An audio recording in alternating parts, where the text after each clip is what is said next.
Кудай буйрса 2026 жылдагы ажылыкка даярдыктар башталып, конкурстар өткөрүлүп, авиакомпания, кийим-кече, дары-дармек ошолордун катарында эле ошо ажы баштыларга конкурс болуп жатат. Бул конкурс эки этаптан өтөт. Биринчиси ошо тестирлөө, Кыргыз мамлекеттик мекемесинде ушундай ажылыкка байланышкан суроолор боюнча тест тапшырып жатышат, Кудай буйрса.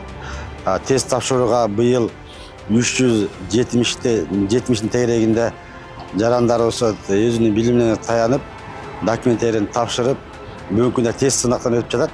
Эми тест сынактан ийгиликтүү өтүп, ийгиликтүү бал алгандар кийинки этапта баарлашуу сынагына киришет. Баарлашуу сынагында биз ошол жерден алардын илим деңгээлин, билим деңгээлин, жана ошондой эле канчалык жөндөмү бар тажрыйбасын, жана ошондой эле тилди канчалык деңгээлде билет, буга чейин канча тажрыйба өткөргөн, алып барып келе алабы, жоопкерчиликти ала алабы, ушул маселелердин баардыгы каралып, Кудай буйрса, адилеттүүлүк менен бир жакшы ажы баштыларды тандап алабыз деген ниетте атайын Азирети муфтинин буйругу менен комиссия түзүлгөн. Комиссия бүгүнкү күндө иштеп жатышат. Кудай таалам ушу кимди ажылыкка, ажы баштылыкка кызматка насип кылган болсо, жакшы ийгиликтерин берип, ажыларга кызмат кылууну баардыгыбызга насип кылсын. Бул ажыларга кызмат кылуу бул биз адам үчүн бир сыймык десек болот.